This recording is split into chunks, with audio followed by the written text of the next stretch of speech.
Friends, అదేంటో కానీ big boss Emmanuel ఏది చెప్తే అది చేసేస్తున్నాడు. ఇమ్మాన్యుల్ ఇది హౌస్లో ఏ మాట అంటే ఆ మాటను బట్టి అక్కడ గేమ్ డిజైన్ చేస్తున్నాడు Bigg Boss. Pin to pin పక్కా. అసలు ఏం జరిగింది? దివ్య అందు నేను కెప్టెన్ అవ్వాలి ఈ వారం పక్కా, ఎట్లాగని కెప్టెన్ అవ్వాలి అని అంటే, నువ్వు అవ్వాలి కెప్టెన్ ఇమ్మాన్యుల్ అంటున్నాడు. నువ్వు అవ్వాలి కెప్టెన్, అయిపోతావు, అయిపోయా పో, నువ్వే కెప్టెన్ ఈ వారం అనేస్తున్నాడు. అలాగే కెప్టెన్ అయింది దివ్య. మళ్ళీ ఏమన్నాడు, కెప్టెన్ కంటెండర్గా ఎవరిని సెలెక్ట్ చేస్తారో, ఎవరిని సెలెక్ట్ చేయమంటారో బిగ్ బాస్ ఎవరికి చెప్తారో అని దివ్య అంటే, నాకు తెలిసి ఒకళ్ళని బిగ్ బాస్ సెలెక్ట్ చేయడు, మనం సెలెక్ట్ చేసుకోమన్నాడు. సెలెక్ట్ చేసే బాధ్యత భరణానికి ఇస్తాడు, భరణాన్నే సెలెక్ట్ చేస్తాడు అని అంటున్నాడు.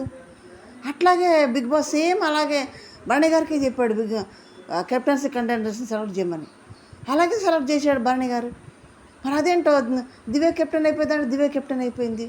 ఇమ్మాన్యుల్ ఏంటి, ఇమ్మాన్యుల్ చెప్పిందే బిగ్ బాస్ పాటిస్తున్నాడు కదా. భలే జరిగింది కదా. చూడు మరి ఇమ్మాన్యుల్ మాట బిగ్ బాస్కి అంత వేదవాక్ అనమాట.